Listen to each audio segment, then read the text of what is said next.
अस्सलाम वालेकुम शाहबाज भाई, कैसे हैं आप? कैसे मिजाज। इसका बहुत बहुत तहे दिल से आपका शुक्रगुजार हूँ कि आपने ये जरा नवाजी है कि आपने अपना वक्त निकाला। तो अगर मैं ये कहूँ कि आपके पूर्वज, आपके फॉरफादर्स वो हिंदुस्तान के कोर मिशन थे, तो इसमें कोई दो राय नहीं। उस्ताद चंगेज खान साहब का नाम जो बहादुर शाह जफर के वक्त में दरबारी, जी। और ये बहुत बड़ा एजाज था उस वक्त किसी मिशन के लिए। और आपके वलीद साहब की अगर बात करें तो आजाद हिंदुस्तान के अंदर दो शख्सियत ऐसी हुई, बड़े गुलाम अली खान साहब और उस्ताद आमिर खान साहब। ये इनके बिना पूरे हिंदुस्तान में, उस वक्त हिंदुस्तान पाकिस्तान भी था, बांग्लादेश भी था, जो भी ममालिक सब साथ में थे, उसके हिसाब से बात कर रहा हूँ। उस वक्त अगर ये दो हस्तियां ना होती तो शायद आज का हिंदुस्तान का म्यूजिक, क्लासिकल म्यूजिक ये ना होता जो आज है। एक तरह बादशाह की तरह, मैं एक तरह नवाब की तरह, अपने आप को शहनशाह की तरह, किस तरह आप अपने आप को देखते हैं? वैसी फैमिली से बिलोंग करते हैं तो पहले मैं शुरुआत इसी से करता हूँ प्लीज। जी, दरअसल देखिए, ये फैमिली जो है ये खुदा की तरफ से मुझे बहुत बड़ा तोहफा मिला है कि मैं बहुत खुशनसीब हूँ कि मैं इस लीनियज को बिलोंग करता हूँ, जिसमें चंगेज खान साहब हैं, फिर उसके बाद शामिर खान साहब, अमीर खान साहब, बशीर खान साहब, और फिर मैं। ये खुदा की तरफ से एक बहुत बड़ा तोहफा समझता हूँ मैं। और अपने इनकिसारी के साथ मैं ये कहता हूँ कि निहायत इनकिसारी के साथ ये कहता हूँ कि मेरे वालिदैन जो जिस तरह की जो धरोहर छोड़ के गए हैं, उस पर मुझे बड़ा फख्र है और मुझे बेहद खुशी भी है इस बात की। लेकिन गम और दुख इस बात का है कि मैं उस ट्रेडिशन को आगे नहीं बढ़ा सका, मैं गा नहीं सका। ये इस बात की बहुत खला है मेरी जिंदगी में, क्योंकि इसकी वजह मैं समझता हूँ कि उस वक्त मैं बहुत छोटा था, 7 साल का था जब बाबा का 8 साल का था। फिर उसके बाद 8 साल के बच्चे को इतनी, अगर सरपरस्त हो, वालिद का साया सर पर हो तो बात अलग है, वरना ये संगीत एक ऐसी साधना है कि इसको अपनाना बड़ा तवील काम है, बड़ा मुश्किल काम है। सही कह। और ऊपर से क्या हुआ नईम साहब के हमारी वालदा जो थी, वो हमारी अम्मी ने हमें बचपन से ही मना कर दिया कि तुम बेटे गाना मत गाना, क्योंकि अगर वो होते तो तुमको तालीम दे, उनकी सरपरस्ती में तुम अच्छा गा सकते थे और उस ट्रेडिशन को फॉलो कर सकते थे। अब आप किसी और के पास सीखने जाओगे और पता नहीं कैसा सिखाएंगे क्या और कैसा गाओगे। तो मैं नहीं चाहती कि कल के दिन तुम स्टेज पर बैठ के गाओ और लोग कहें कि यार अमीर खान साहब का बेटा है लेकिन अच्छा नहीं गा रहा है। बहुत बड़ी बात है। जी, उस वजह से उन्होंने मुझे शुरू से ही इस गाने बजाने से दूरी रखा। उन्होंने कहा कि तुम बेटे इसमें मत जाओ, जो करना है करो, लेकिन आप गायक मत बनो। आपकी जो खूबसूरती है वो तो आपके वालिदैन की और आपके बुजुर्गों की देन है, लेकिन मैं जो इसका आपने फिल्म इंडस्ट्री में जाने का आपने ये कैसे किया, और ये कहाँ से ये आप सोचा कि हाँ मैं फिल्मों में जाना चाहिए? ये इसका आप जी मैं बताता हूँ। एक्चुअली चक्कर ये था कि मैंने ग्रेजुएशन किया और बड़ी मुश्किलात पेश आई जिंदगी में मेरे वालिद के इंतकाल के बाद, क्योंकि हमारी वालदा जो है वो इस बात को एक्सेप्ट ही नहीं कर पाई कि वो इस दुनिया से चले गए हैं। क्योंकि होता है ना अक्सर अमूमन तौर पर जो है, और मैं बहुत छोटा था, इकलौता, और फिर हमारे कुछ प्रॉपर्टी कॉम्प्लिकेशंस हो गए जिसकी वजह से मम्मी बहुत डरती थी कि कहीं ये हैदर को कोई चुरा के ना ले जाए, या हैदर को कोई, मेरा असली नाम हैदर है, कि किसी को कोई अगवा ना कर ले, ऐसा माँ के ख्याल वहम होता है। माएँ बहुत डरती हैं बच्चों को लेके। लेकिन फिर उसमें मैंने करीब 14 स्कूल अपने स्कूल लाइफ में मैंने बदले, जिसमें जबलपुर में मैं पढ़ा और बहुत सारी, सतना में मैं पढ़ा, जबलपुर में 2 स्कूल्स में मैं पढ़ा। फिर उसके बाद मैं नागपुर गया, नागपुर में मैंने स्कूल में पढ़ा, फिर वहां से कामठी गया, फिर कामठी में जाके मैंने अपना मैट्रिक किया और नागपुर से ग्रेजुएशन मैंने कंप्लीट किया। ग्रेजुएशन कंप्लीट करने के बाद हर इंसान, देखिए, सब सच्चाई मैं आपको बयान करता हूँ, इस मुल्क में, हिंदुस्तान में, हमारे मुल्क में हर जवान जो जवानी की दहलीज पे जो बच्चा, लड़का या लड़की कदम रखती है, तो 90% लोग यही सोचते हैं कि काश हम बड़े पर्दे पे आ जाए, जिनको फिल्म देखने का शौक। सही बात है, ये एक सच्चाई है, हर आदमी सोचता है। बिल्कुल बिल्कुल। हाँ, तो फिर मेरे जहन में भी ये बात थी और लेकिन मैं नागपुर में ही कहीं मैं होटल मैनेजमेंट मैंने अधूरा छोड़ दिया, फिर कहीं ऑड जॉब्स करने लगा। ये करके मैं बंबई आ गया। बंबई आके मैंने कहा कि चलो कोशिश करते हैं, थोड़ा बहुत गा लेता था, बहुत थोड़ा वहां पे, मतलब कॉलेज लेवल पे वगैरह मुझे प्राइज वगैरह मिल जाते थे। तो मैंने सोचा चलो गाने का ट्राई कर लेंगे या कुछ ऐसा ट्राई कर लेंगे। मतलब मैं कोई रफी या किशोर कुमार या ऐसा तो कोई सिंगर बन नहीं सकता था, लेकिन मैंने कहा कि यार चलो देखते हैं, ट्राई करते हैं, शायद हो जाए। तो मैं बॉम्बे आ गया। बॉम्बे आया तो मुझे यहाँ लोगों ने यहाँ आकर मुझे एकदम मेरा स्विच हुआ। लोगों ने मुझे बड़ी हिम्मत अफजाई की कि यार आप इतने लंबे चौड़े हो और अच्छी पर्सनालिटी है, आवाज भी आपकी अच्छी है, तो आप क्यों नहीं एक्टिंग में ट्राई करते हैं? तो एक्टिंग में मैं बहुत शर्मीला था। मतलब मैं आपको नहीं भाई क्या बताऊं, मैं इतना शर्मीला था कि अगर कोई, एक तो बचपन में अकेला रहा बचपन से, तो अगर जैसे कोई आ जाए मिलने, घर आ जाता था, मेरे हाथ पैर फूल जाते थे और मैं पसीने आ जाते थे, मुझे बहुत ज्यादा शर्मीला था। मैंने सोचा यार मैं एक्टिंग करना मेरा मुश्किल है। मुझे फिर भी मुझे सिलेक्ट किया गया। मेरे एक दोस्त हैं खालिद, उस जमाने में दोस्त थे, अभी भी हैं। उन्होंने मुझे एक हमने एक्टिंग क्लास ज्वाइन की थी मधुमती की, तो वो हमें सिखा रही थी कुछ डांस और ये ड्रामा वगैरह, थोड़ा सा अपनी हिचकिचाहट बाहर निकालने के लिए। वहां पर भी लोगों ने बहुत हिम्मत अफजाई की, तो लोगों को लगा कि मैं अच्छा एक्टर बन सकता हूँ। अब फिल्म भी बैकग्राउंड तो कोई था नहीं, ना कोई नॉलेज थी, ना किसी चीज की, कुछ नहीं था। हाँ, बिल्कुल अलग बैकग्राउंड से आके फिर यहाँ मैंने कोशिश की। तो फिर स्ट्रगल तो खैर करनी पड़ी, लेकिन मैं शर्मिला होने की वजह से ज्यादा दरवाजों पे खटखटा नहीं सकता था, जो अब भी नहीं कर पाता हूँ। तो काम मांगने में बड़ी हिचक होती है मुझे, उस वक्त भी होती थी, अब भी होती है। हाँ, क्या करें, अब ये है खून में उसको। तो फिर मुझे खालिद लेके गया। उस वक्त संजय खान साहब का सीरियल बन रहा था, the sword of Tipu Sultan. तो टीपू सुल्तान में मेरा ऑडिशन हुआ और मुझे हैदर अली के रोल के लिए सिलेक्ट कर लिया गया, क्योंकि मेरी जबान साफ थी। हमारी अम्मी की तालीम की वजह से मेरी उर्दू जबान बड़ी साफ थी, क्योंकि वो शायरा थी और जिस तरह से वो बात करती थी, तो जिस तरह से बच्चे के बचपन में जो कानों में जो जबान पड़ती है उसका बड़ा असर होता है। तो जबान अच्छी थी, तो मैं सिलेक्ट हो गया। फिर मैं सिलेक्ट हो गया तो चला गया वहां। आता जाता कुछ था नहीं, सिर्फ थोड़ा सा क्या कहते हैं,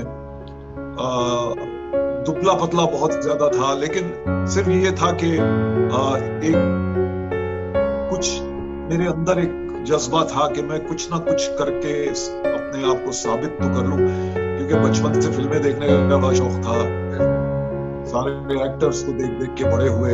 मैंने कहा कि यार चलो अपने आप को साबित करना है। मैंने बहुत मेहनत की उस शो में, हैदर अली के रोल में, बड़ा चलाना सीखा और स्टंट्स करता था और डायलॉग्स लंबे लंबे 9-9 मिनट के सीन मैंने किए और जबान मेरी उर्दू थी, उसका मुझे फायदा हुआ।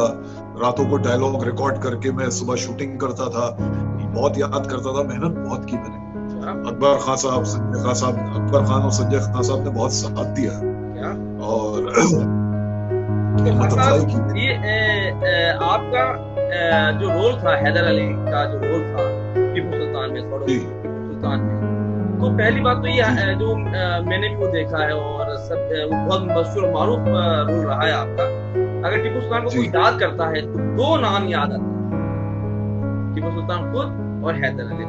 तो पहले तो मैं आपको उसके लिए बधाई दूंगा कि जो आपने वो शो बनाया आप लोगों का, वो उसके बाद में शायद ऐसा बने या ना बने। कई बार होता है ना, जैसे रामायण बन गई, टीपू सुल्तान बन गया, तो ये जो चीजें बन गई तो बन गई, उसके बाद में तो ना जाने ऐसा कुछ बनेगा या ना बनेगा। और उसमें आपका जो लीडिंग रोल थे ये बहुत ही मायने रखता है।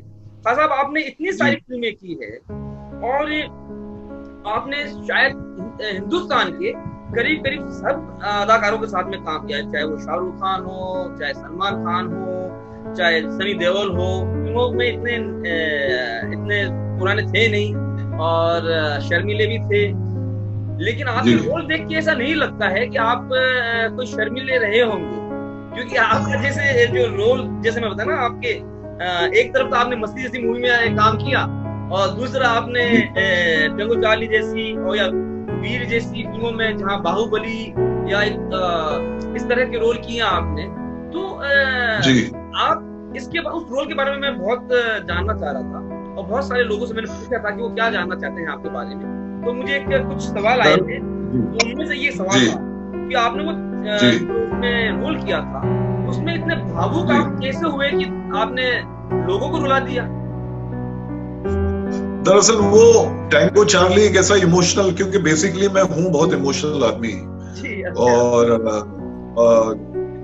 एक्टर की का जो मेन वो होता है कि अपने किरदार में मतलब मशगूल हो जाना, अपने किरदार में इतना घुल मिल जाओ कि ऐसा लगने लगे कि आप दिल से परफॉर्म कर रहे हो। तो मैं दिल से परफॉर्म किया था मैंने और वो अच्छा सीन निकल आया। मैं दिलीप साहब से मिला था सबसे पहले, आके बंबई में मैं दिलीप साहब के पास गया था मिलने के लिए। तो उन्होंने मुझे 3 बातें कही थी कि अच्छा, मैंने उनसे पूछा, एक तो उनसे नजर नहीं हट रही थी, इतने चमकीले इंसान, इतने बड़े, बाप रे बाप, मतलब आसमान की तरह। और वालिद साहब को जानते थे तो इसलिए मेरी मुलाकात हुई। तो उन्होंने मुझे कहा कि मैंने कहा सर मैं एक्टर बनना चाहता हूँ, अच्छा कैसे बनूं? तो उन्होंने 3 बातें मुझसे कही थी। पहली बात मुझसे कही थी कि अपने आप को मिट्टी बना लो और जो किरदार और जो डायलॉग तुमको मिले उसमें घुल जाओ, उसमें इस तरह घुल जाओ, क्ले बन जाओ, क्ले की तरह जाओ। अपने दिमाग में कुछ ऐसा बैगेज मत लेके जाओ जी। और दूसरी चीज उन्होंने कही थी कि अच्छी कंपनी, अच्छे लोगों में उठो बैठो, और तीसरी चीज जी अच्छी संगत, और तीसरी चीज उन्होंने कही थी खुदा से इबादत हमेशा बरकरार रखो, वो जो स्पिरिचुअल कांटेक्ट है वो कभी खत्म नहीं होना चाहिए।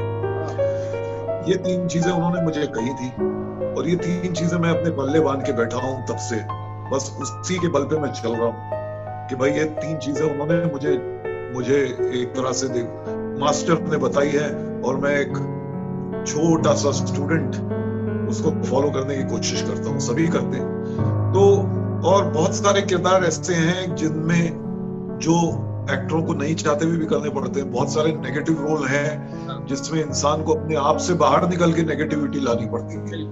और आपने खासा नेगेटिव रोल में, अगर मैं माफी चाहूंगा बीच में बोलने के लिए, लेकिन आपने अगर मैं चुनिंदा लोगों के अगर नाम लेता हूँ, अगर जैसे हिंदुस्तान फिल्म इंडस्ट्री के, भारतीय सिनेमा जगत के अगर नाम लेते हैं कुछ चुनिंदा नेगेटिव रोल अदा करने वाले, जैसे प्राण साहब थे, अमरीश जी थे, बहुत सारे नाम हैं, तो उनमें आपका नाम एक शुमार हो जाता है।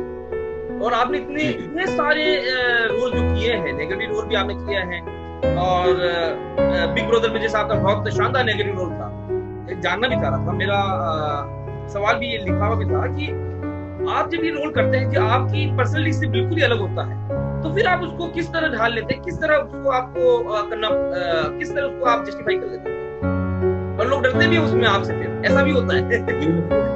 अरे मतलब पर्दे पे तो खैर डरते हैं, बाहर भी लोगों का इंप्रेशन एक्टरों का विलन्स का ऐसा पड़ जाता है कि विलन से लोग खौफजदा होते हैं। जी। बाहर भी जैसे विलन अगर बाहर घूमते हैं तो सब लोग थोड़े से खिंचे हुए रहते हैं कि भाई पता नहीं इसका कब मूड घूम जाए। हालांकि मेरा ज़ाती तजुर्बा ये है कि विलन रोल करते हैं वो बेचारे बड़े जेंटल और बड़े अच्छे होते हैं सारे के सारे, चाहे वो अमरीश पुरी हो, चाहे रंजीत साहब हो, चाहे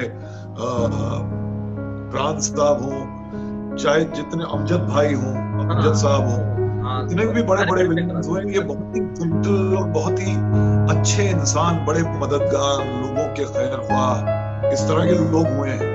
जैसे मतलब सलमान खान के अलावा और कोई ज्यादा इतनी मदद करते भी होंगे, लेकिन इतना ज्यादा नहीं करते जितना विलेन ज्यादा मदद करते हैं। जैसे प्राण साहब के बारे में सुना है कि प्राण साहब तो किसी को खाली हाथ जाने ही नहीं देते थे, कभी किसी को उन्होंने खाली हाथ नहीं जाने दिया। मतलब कभी कोई लोगों से, जैसे अगर सड़क पे अगर गाड़ी उनकी जा रही है तो रोकते थे और वो पूछते थे कोई आदमी बैठा है जरा पता करो उसको क्या चाहिए, और उसको मुहैया कराते थे। इस तरह के लोग फिल्म इंडस्ट्री में हैं और रहे, हमेशा से ऐसे लोग रहे हैं। क्योंकि बेसिकली मैं समझता हूं कि एक्टिंग या किसी भी तरह का आर्ट फॉर्म हो, वो एक इंसानियत के करीब रखता है इंसान को। वो अपनी एक ह्यूमिलिटी और अपनी खुदावन से उसकी जो अटैचमेंट होती है, वो बड़ा जमीन से जुड़ा हुआ इंसान ही कलाकार बन सकता है। तो कोई हाई फंडा जी आपके इसी बात पे एक दूसरा सवाल जो था वो देखो बाहर निकल के आ रहे हैं, अपने आप ही आ रहे हैं, मैं नहीं चाह रहा हूँ लेकिन खुद बता रहे हैं। तो जैसे मेरे ये सवाल था कि मैं अक्सर कलाकारों से ये सवाल करता हूँ, ऐसा कौन सा वक्त होता है कि आपको लगता है कि हाँ मेरा मन एकदम शांत है, कोई ख्याल नहीं आ रहे, कोई विचार नहीं आ रहे हैं, और मेरी बॉडी मेरे कंट्रोल के अंदर है और रूह काम कर रही है, सिर्फ और सिर्फ रूह उस वक्त काबिज होती है आपके ऊपर और आप काम करते हैं। ऐसा कौन सा आपके वक्त होता है, ऐसा आपका कौन सी एक्टिविटी होती है, चाहे एक्टिंग हो चाहे म्यूजिक हो, आपका ऐसा कौन सा काम होता है जब आपको लगता है कि हाँ जब मेरी रूह उस वक्त काबिज होती है, जब वो एक्टिविटी बताइए आप। लोग ऐसा होता है कि कोई लोग मेडिटेशन करते हैं उस वक्त हो जाता है, कोई योग करते हैं, कोई पेंटिंग बना रहा है, कोई एक्टिंग कर रहे हैं, कोई सिंगिंग कर रहे हैं, कुछ बजा रहे हैं, तो अलग अलग लोगों की अलग अलग उसमें होती है। आपका क्या रहता है, प्लीज बताइए। मैं एक्चुअली जब भी मैं संगीत से बहुत जुड़ा हुआ हूँ, तो मैं जब भी संगीत सुनता हूँ या संगीत कभी कभी थोड़ा बहुत गा भी लेता हूँ, उस वक्त मुझे बड़ा ऐसा महसूस होता है, वो मेरा क्या कहते हैं एक तरह से मेरा वो स्ट्रेस बस्टर है। संगीत जो है, संगीत में सुनता हूँ, अच्छा संगीत सुनना या कभी कभी थोड़ा बहुत गा लेना, या बस वो मेरे लिए बहुत बड़ा सुकून का बाइस बन जाता है। और जी आपने कहा आप गा लेते हैं, मैं इस सवाल के साथ में एक थोड़ा सा आपसे गुस्ताखी चाहूंगा, हाथ जोड़ के माफी के साथ में, कि थोड़ा सा एक लाइन हो और जिस घराने को आप बिलोंग करते हैं, अगर आपकी आवाज ही अपने आप में संगीत है तो हमको जज नहीं करने वाले हैं, या फिर पब्लिक आपको जज नहीं करने वाली है। अल्लाह ने, ईश्वर ने आपको जज कर लिया, और जब तो आपको इस परिवार में पैदा किया है कि जहाँ पे कई जनरेशन से आपकी पूर्वज आपके वो हिंदुस्तान के राजघराने के और बादशाहों के घराने के गायक रहे हैं, तो उनकी तासीर कहीं ना कहीं तो आपकी आवाज में दिखती है, हमें बताने की जरूरत ही नहीं है। एक लाइन प्लीज, आपसे रिक्वेस्ट है, प्लीज खान साहब एक लाइन जो आपको अच्छी लगती है। जरूर।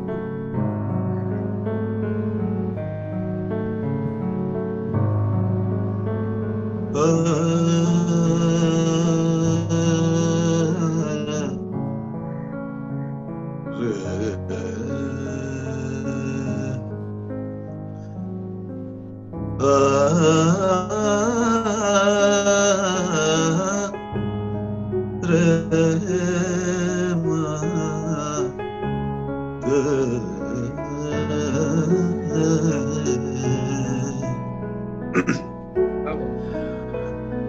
नहीं गम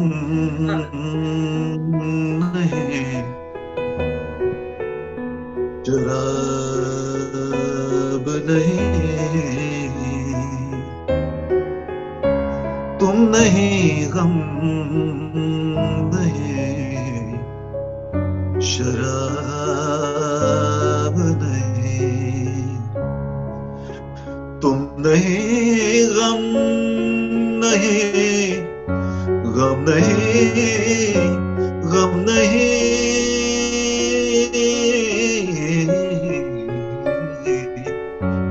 तुम नहीं गम नहीं शराब नहीं, ऐसी तन्हाई का जवाब नहीं।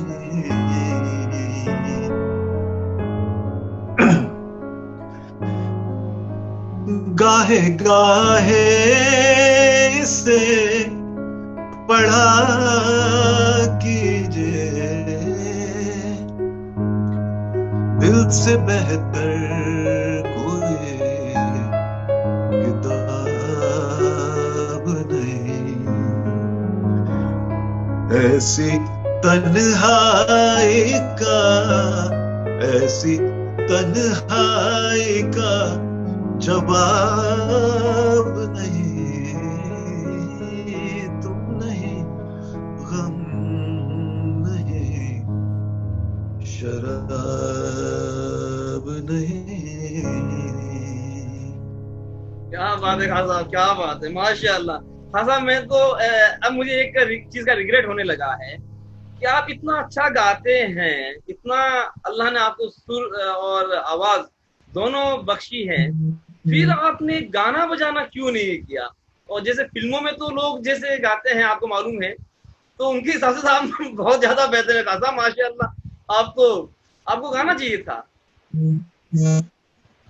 हाँ, बस मैं सीख नहीं पाया और फिर इतना मुब्तला हो गया अपनी एक्टिंग में जी।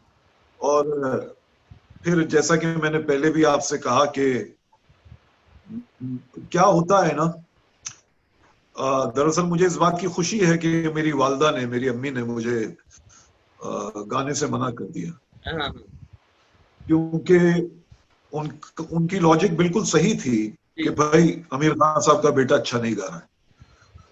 और उसके बाद भी अगर मैं बाद में भी गाना अगर शुरू करता बगैर किसी रियाज के, क्योंकि मैं एक्टिंग में इतना ज्यादा मुब्तला हो गया था कि रोज रोज रोज shooting, daily soap, TV serial, बहुत ज्यादा फिल्में बहुत ज्यादा 90s में और अर्ली 2000 में मैंने बहुत ज्यादा काम किया जी।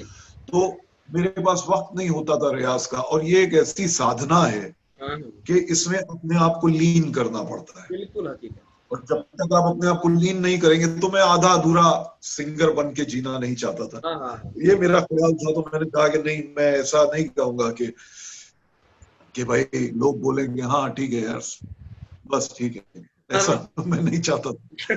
नहीं खासा ऐसा नहीं था, लेकिन आपका डिसीजन था और आज उसके साथ में आप जस्टिफाई कर रहे हैं, ऐसा नहीं है। लेकिन हमारी नजर में आप एक अच्छे सिंगर भी हैं, लेकिन उसके साथ में मैं आपसे कुछ 2 सवाल रह गए हैं कि एक तो आपकी खुद की जाति से आपको ऐसी कौन सी मूवी ऐसी लगती है कि हाँ, जिसने आपका इस तरक्की या इस मुकाम पर आपको उसने मोड़ दिया, वो टर्निंग पॉइंट कौन सा था जहां पर कौन सी मूवी थी ऐसी जिसकी वजह से आपको शोहरत और वो रास्ते सारे खुल गए? देखिए, मैं हीरो बन के आया था सबसे पहले। लेकिन वो हीरो में मेरी फिल्में कुछ चली नहीं, 3-4 फिल्में आई लेकिन इतनी चली नहीं, क्योंकि लोग मुझे कैरेक्टर एक्टर में ही, विलन में, इसमें ज्यादा मुझे, तो मैं हालांकि टेलीविजन में मुझे हीरो के ही रोल्स मिलते थे, फिल्मों में मैंने विलन के रोल से शुरू कर दिया। और एक फिल्म थी जिद्दी, जिसमें मैंने पहली बार विलन का रोल किया था। और वहां पे मेरा ट्रांसफॉर्मेशन हुआ और मैं टेलीविजन में हीरो बनता था। ये सारी हीरोइनें जो संगीता बिजलानी, अश्विनी भावे और ये सब, भाग्यश्री वगैरह, तो फिर टीवी में मैं ही उनका हीरो होता था। तो ये सारी, फिर उसके बाद यही मेरा ट्रांजिशन जिद्दी से, सबसे पहले तो मेरा ट्रांजिशन हुआ टीपू सुल्तान से। फिर वो एक शो आया चंद्रकांता, जो एक रोमांटिक लीड था, जिसमें मैं क्या कहते हैं, वो एक राजकुमार जो घोड़े पे, सफेद घोड़े पे सवार अपनी रानी से प्यार करता है, उस तरह की लव स्टोरी थी। उसमें भी लोगों ने बहुत सराहा, पसंद किया। तो ये भी मेरी जिंदगी की ये वो पीरियड जो है, ट्रांजिशनल पीरियड था एज एन एक्टर। और फिर जिद्दी के बाद तो मैं ट्रांसफॉर्म हो गया। फिर उसके बाद मुझे कई टेलीविजन में भी नेगेटिव रोल्स मिलने लगे। फिर हुआ यूं कि एक ऐसा दौर आया कि मुझे हर तरह के रोल्स करने, मैं अपने आप को बिजी रखना चाहता था। तो मैं सब रोल्स करने लगा, टीवी में भी करने लगा, फिल्मों में भी करने लगा। तो बहुत ज्यादा अपने आप को मसरूफ रखना चाहता था मैं। तो मेरी सारी जिंदगी एक ट्रांजिशनल रही है। क्या बात है। मेरी जिंदगी कभी एक सी नहीं चली है। हर आर्टिस्ट की तरह, आर्टिस्ट की जिंदगी का ये एक हिस्सा है। नईम भाई, क्या होता है, कोई भी आर्टिस्ट हो, चाहे वो वैन गॉ हो, चाहे बीथोवन हो, चाहे बड़े कोई सिंगर हो, अमीर खान साहब हो, बड़े गुलाम अली खान साहब हो, या एक्टर्स हो, दिलीप कुमार हो या मोतीलाल हो, या म्यूजिशियन जो हैं अल्लाह रखा खान साहब हो, या सबकी जिंदगी उतार चढ़ाव बहुत जरूरी है। ये एक हमारी कला का एक हिस्सा है। ये हम जिस कला को हम फॉलो करते हैं, इसका एक हिस्सा है। जरूरी नहीं कि हमेशा, कभी कभी क्या होता है कॉर्पोरेट में या इस तरह की इस तरह में, अगर आप किसी ऑफिस में इसमें है तो आपकी जिंदगी एक साथ चलती रहती है कि भाई हाँ यार चलो काम है, ऑफिस जा रहे हैं, तनख्वाह मिल रही है बराबर। लेकिन यहाँ पर बहुत सारे उतार चढ़ाव है, कभी काम होता है, कभी नहीं होता है, बिल्कुल नहीं होता है। कभी कभी ऐसे ऐसे दौर आ जाते हैं कि 3-3, 4-4, 5-5 महीने, 6-6 महीने काम नहीं होता है। कभी ऐसे दौर आ जाते हैं कि एक दिन में आप 3-3 शूटिंग करते रहते हैं। तो ये उस उतार चढ़ाव की वजह से मैंने सब तरफ से हर तरह का काम लेना शुरू किया। 2005 या 6 तक मैंने बहुत ज्यादा काम किया। फिर उसके बाद मैंने अपने आप को रिलैक्स किया कि मैं भाई अब जिंदगी को थोड़ा सा, अपनी बच्चियों को बढ़ता हुआ देखना चाहता हूँ और जिंदगी को थोड़ा करीब से देखना चाहता हूँ। तो इसीलिए मैंने अब थोड़ा सा काम कम किया। खैर अब तो ऐसे हालात हैं इस पैंडेमिक की वजह से सबका काम चौपट हो गया है किसी के पास। तो ऐसी हालत हो गई है कि सारे कलाकारों के मुझे भी फोन आते हैं कि भाई क्या होगा। अब अमेरिका से, इधर उधर से बड़े बड़े आर्टिस्ट, वो सब सोच रहे हैं कि भाई अब क्या होगा आगे। देखिए अब खुदा यहाँ तक लाया है तो आगे भी लेके जाएगा, वो तो खैर है ही। खान साहब, मैंने तो ये सुना है कि अब आप लोगों का काम ज्यादा चलने वाला है, क्योंकि पूरी दुनिया ना जो सिमट कर है ना, वो या तो टीवी के अंदर, मोबाइल के अंदर और सिनेमा के अंदर आने वाली है। यहाँ तक कि हमारे जैसे काम है, योग के जो काम है वो सीखने सिखाने का, अब वो भी फिजिकली आप किसी के जाकर नहीं करा सकते, क्योंकि बहुत सारी चीजें ध्यान रखनी पड़ती है। तो अब वो भी इंटरनेट के थ्रू और इसके थ्रू होने शुरू हो गए।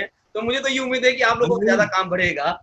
लेकिन आपका ये आपका एक बात थी, आपने कहा कि हाँ उतार चढ़ाव, आना, ये ऊपर नीचे का उतार चढ़ाव, ये चीज आम आदमी के साथ में होती है। तो हम समझते हैं कि बहुत छोटा सा एक हिस्सा होता है उतार चढ़ाव का। एक आम आदमी की जिंदगी, ऑफिस वाला है, दुकानदार है, बिजनेसमैन है, होती उतार चढ़ाव होती है, लेकिन वो इतना ज्यादा नहीं होता है, रेगुलर लाइफ चलती रहती। लेकिन ये कलाकारों के साथ में अक्सर मैंने देखा, क्योंकि मेरी फैमिली आप जानते हो सुल्तान खान साहब, तो मुझे उनका मालूम है कि उनकी जिंदगी में भी सबके यही होता है कि कभी बहुत बिजी होते हैं, कभी नहीं होते हैं।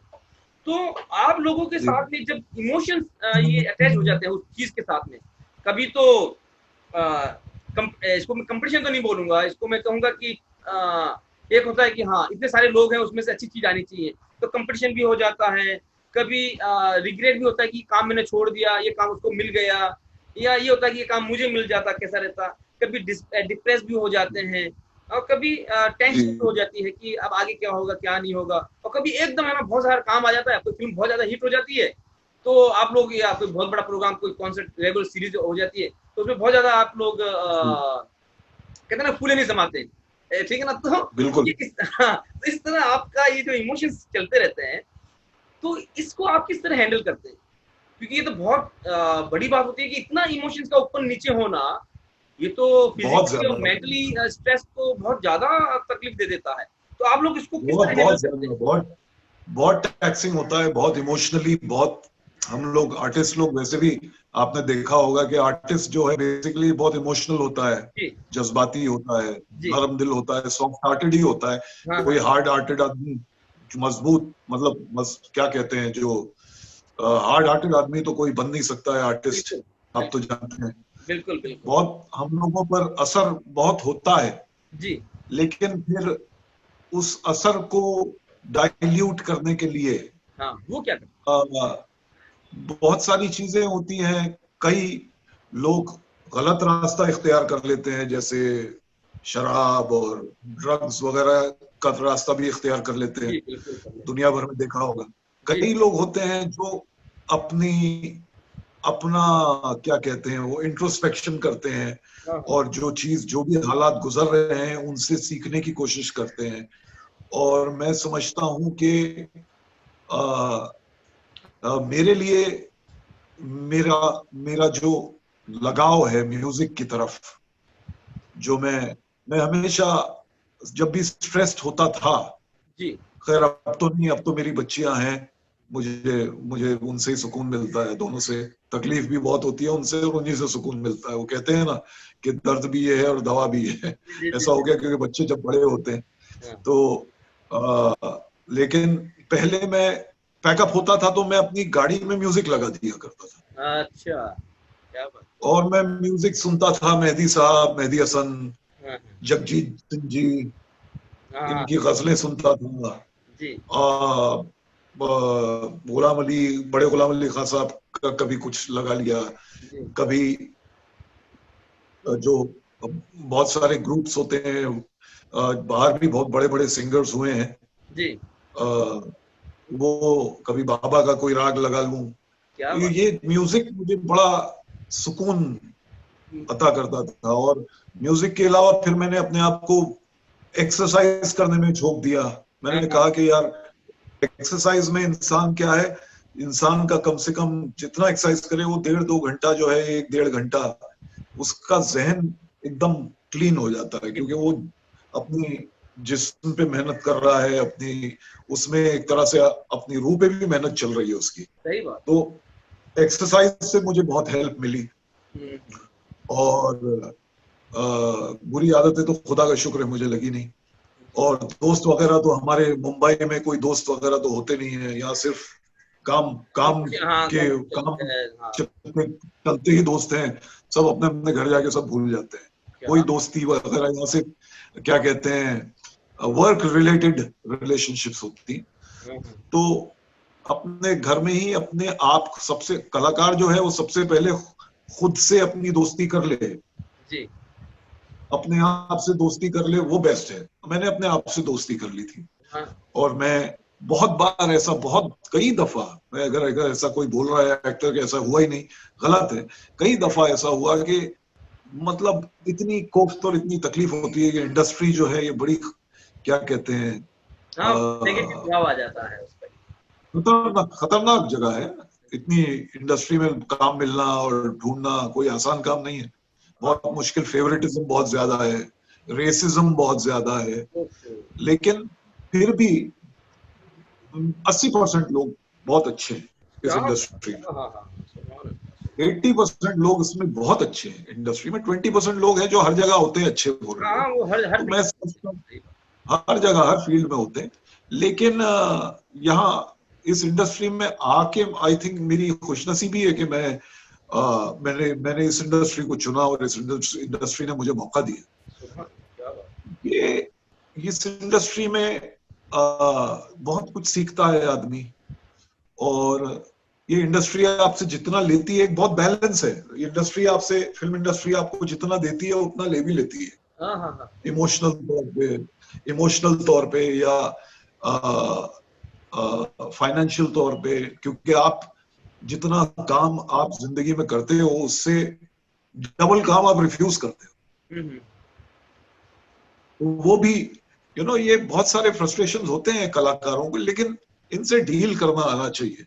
जैसे अभी मैंने लेटली देखा कि एक बेचारा इतना अच्छा एक्टर, सब कुछ दिया खुदा ने, और उसने सुसाइड कर लिया।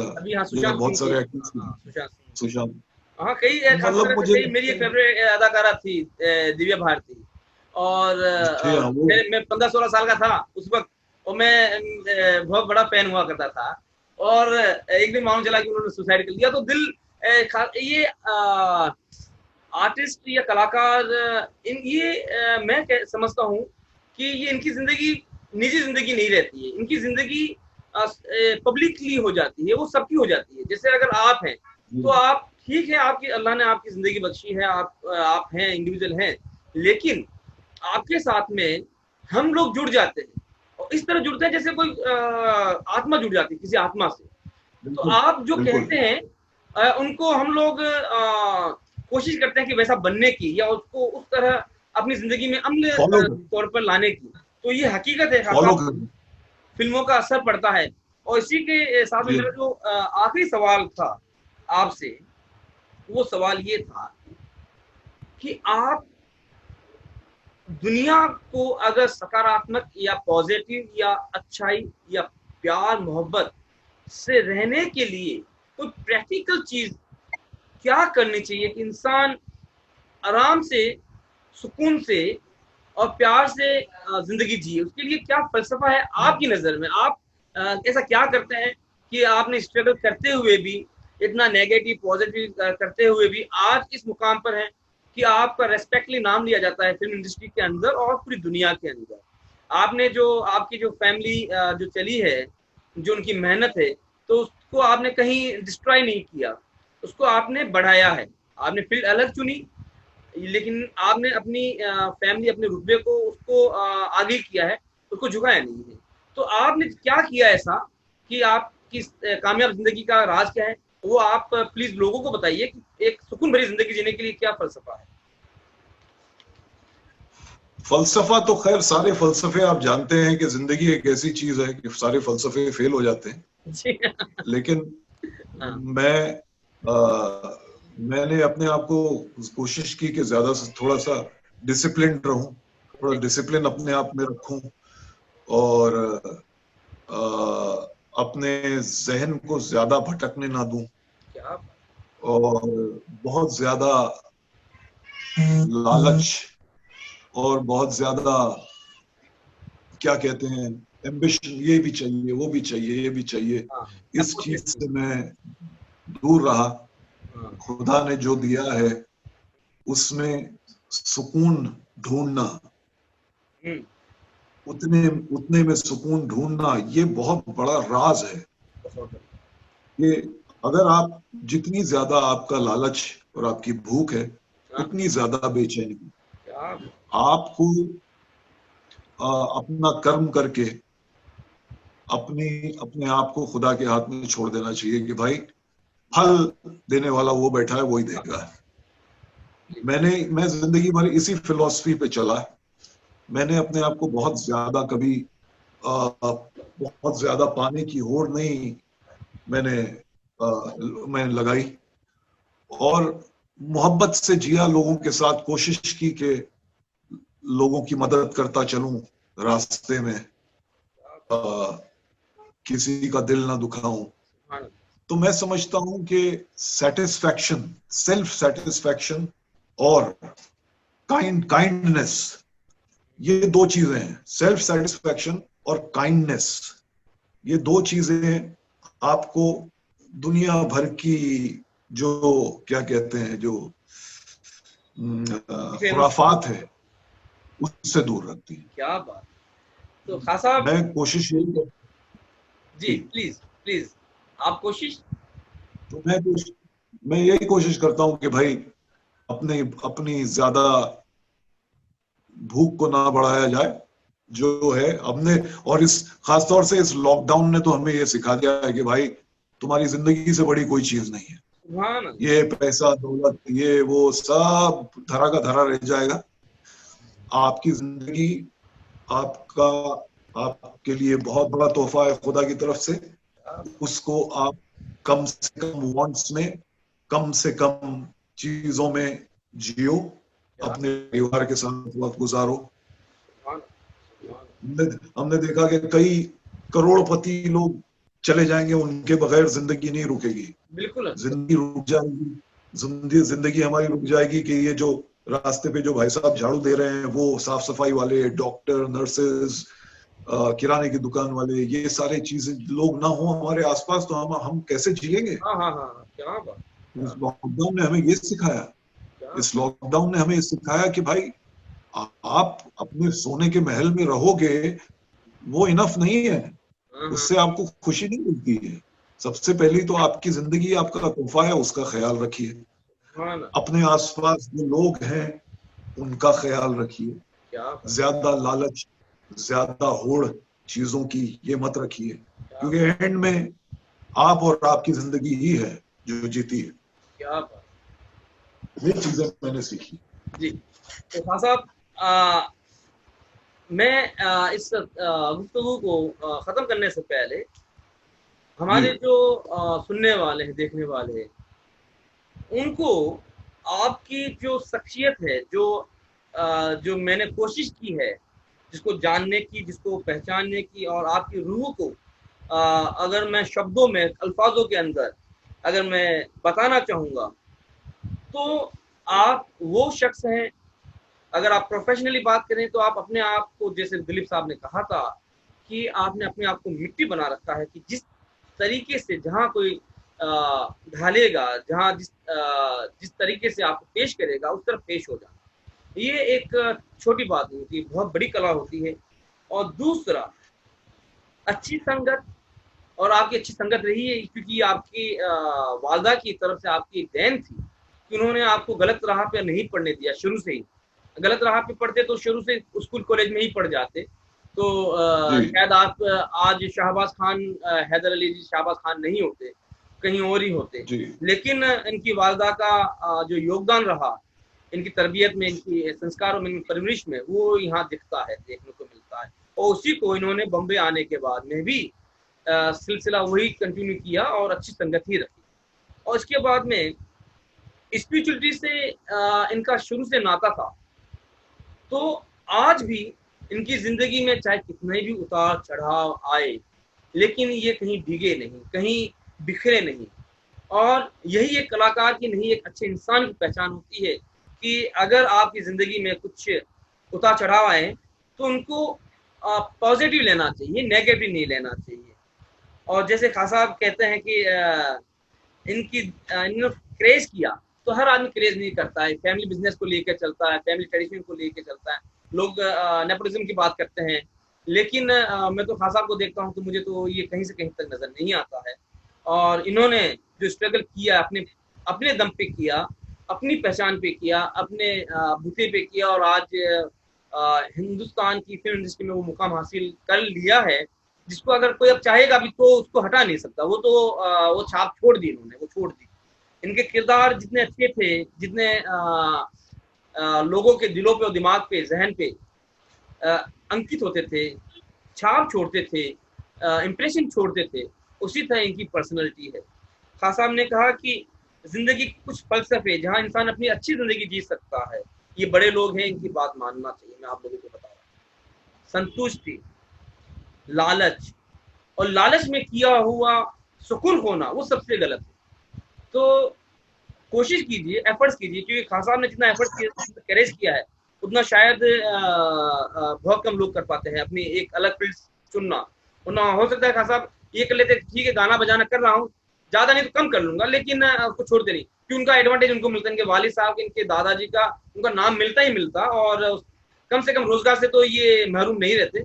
लेकिन उन्होंने वो छोड़कर ईमानदारी बरती कि हाँ शायद मैं कि वालिद छोड़ के चले गए थे बचपन में, तो शायद मैं वो चीज़ ना कर पाऊँ और इन्होंने अपनी एक अलग पहचान बनाई। तो ये हर आदमी के बस की बात नहीं होती, खान साहब से सीखने की ज़रूरत है। और इसी के साथ मैं शुक्र अदा करता हूँ खान साहब का तहे दिल से कि आपको अल्लाह और नवाजे और खुश रखे परवरदिगार। जो आपके सपने हैं खान साहब वो पूरे हो, हमारी तो यही दुआ है। आपका बहुत बहुत शुक्रिया। बहुत शुक्रिया, बहुत खुशी हुई आपसे नईम साहब, आपसे बात करके। और मैं चाहूंगा कि आप मुझे कुछ मेडिटेशन के तरीके बताएं और कुछ अपनी अपनी योग के कुछ थोड़ी चंद बताएं कि मैं क्या कर सकता हूं जिससे मेरे दिमाग को और ज्यादा सुकून मिले।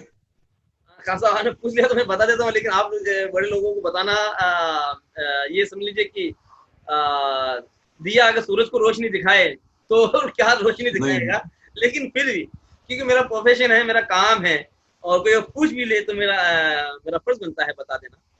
खान साहब हम यहाँ परमानेंट कुछ भी नहीं है ये कायनात के अंदर। तो योग में हम जो कहते हैं ना, हर चीज परिवर्तनशील है, हर चीज बदलती है। अगर मैं आपको कहूँ कि 1 घंटे पहले आप क्या विचार कर रहे थे, शायद आपको याद नहीं होगा कि क्या ख्याल क्या कर रहे थे। और अगर मैं आपको 1 साल पहले आज के दिन इस वक्त आपने क्या किया तो शायद आपको याद नहीं होगा। तो कहने का मतलब रोजाना चीज बदलती है, कोई चीज परमानेंट नहीं होती, सुख और दुख दोनों ही बदलते रहते हैं। तो आप एक छोटे सा हम लोग योग में प्रयोग करते हैं कि बैठ जाते हैं, शांति से सुकून से बैठ जाते हैं, और सिर्फ 5 मिनट का आप 5 मिनट का अलार्म भरिए और आंखें बंद कर लीजिए। कोई भी विचार आ रहा है, कोई भी ख्याल आ रहा है, कैसे भी थॉट्स आ रहे हैं, अच्छे भी आएंगे बुरे भी आएंगे, कोशिश कीजिए कि उन थॉट्स को एज ए व्यूअर, एक गवाह की तरह उसको देखना है, सिर्फ देखना है, उसमें इन्वॉल्व नहीं होना है। मिनट का ये खेल है, आपको रोजाना करना है। एक ही वक्त पे आप कोशिश कीजिए कि थॉट्स आए उसको निकालते रहिए, फिर आपको एक दिन मालूम चलेगा, एक दिन एहसास होगा, एक रूह का एक अंदाज हो जाएगा, अरे बाप रे ये थॉट्स तो मैं था ही नहीं, और या तो डे ड्रीम देख रहा था या नाइट ड्रीम देख रहा था।